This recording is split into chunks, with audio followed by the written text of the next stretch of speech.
Right. YCP నేతలకు హోంమంత్రి Anitha counter ఇచ్చారు. ఎవరైనా సరే నోరు అదుపులో పెట్టుకుని మాట్లాడాలన్నారు. వాక్ స్వాతంత్రం ఇచ్చారు కదా అని ఏది మాట్లాడితే అది మాట్లాడడం సరికాదన్నారు.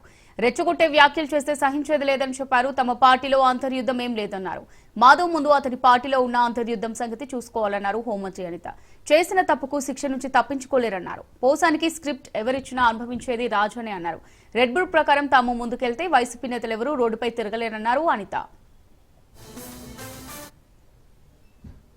వైఎస్ఆర్సీపీలో జరగబోయే అంతర్యుద్ధాల గురించి మాట్లాడుకోమనండి. ఆ అంతర్యుద్ధాల గురించి మాట్లాడుకుంటే తర్వాత మా అంతర్యుద్ధాల గురించి తర్వాత అతను మాట్లాడవచ్చు. నోటికి వచ్చినట్టు బూతులు మాట్లాడతాము, నోటికి వచ్చినట్టు ఏది మాట్లాడినా చెల్లుబాటు అయిపోతుంది, మమ్మల్ని ఆవిడ ఏమి చేయలేడు అనుకునే గవర్నమెంట్ కాదు ఇది. NDA government. ఎన్డీఏ గవర్నమెంట్ లో తప్పు చేసిన వాడు ఎవడైనా కూడా శిక్ష ఒకలాగే ఉంటుంది.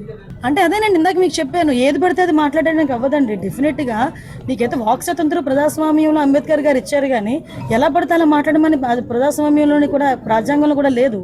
అంటే అవతల వాళ్ళని రెచ్చగొట్టే విధంగా మాట్లాడడం కానీ, ప్రభుత్వాలని రెచ్చగొట్టే విధంగా మాట్లాడడం కానీ, ప్రజలను రెచ్చగొట్టే విధంగా మాట్లాడే పరిస్థితి ఉంటే కనుక కంపల్సరీ చట్టపరమైన చర్యలు తీసుకోవాలి. రెడ్ బుక్ పరంగా మేము వెళ్ళాలి అనుకుంటే ఈరోజు వైఎస్ఆర్సీపీ నాయకులు ఎవరు రోడ్ల మీద తిరగరండి. దయచేసి మీరు కూడా అర్థం చేసుకోవాలి. మేము యాజ్ పర్ లా వెళ్తున్నాము.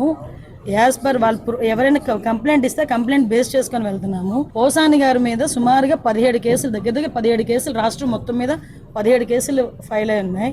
వంశీ మీద ఎన్ని కేసులు ఫైల్ అయి ఉన్నాయి మీకు తెలుసు. ఈ రోజుకి కూడా ఏ కేసులు ఫైల్ అయినాయో మీకు తెలుసు. ఇందులోని కక్షపూరితంగా ఎన్డీఏ గవర్నమెంట్ చేయాలి అనుకుంటే వైఎస్ఆర్సీపీ నాయకులు ఎవరు కూడా బయటకు తిరగలేరు. కానీ మేము ఆ కక్ష సాధింపు ధోరణిలోకి వెళ్ళలేదు. అలాగని తప్పు చేసిన వదిలిపెట్టే ప్రసక్తి లేదు. తప్పు చేసాడు అనుకున్నవాడు ఎవడైనా కూడా కొంచెం జాగ్రత్తగా ఉంటే బెటర్, కానీ శిక్ష నుంచి అయితే తప్పించుకోలేదు.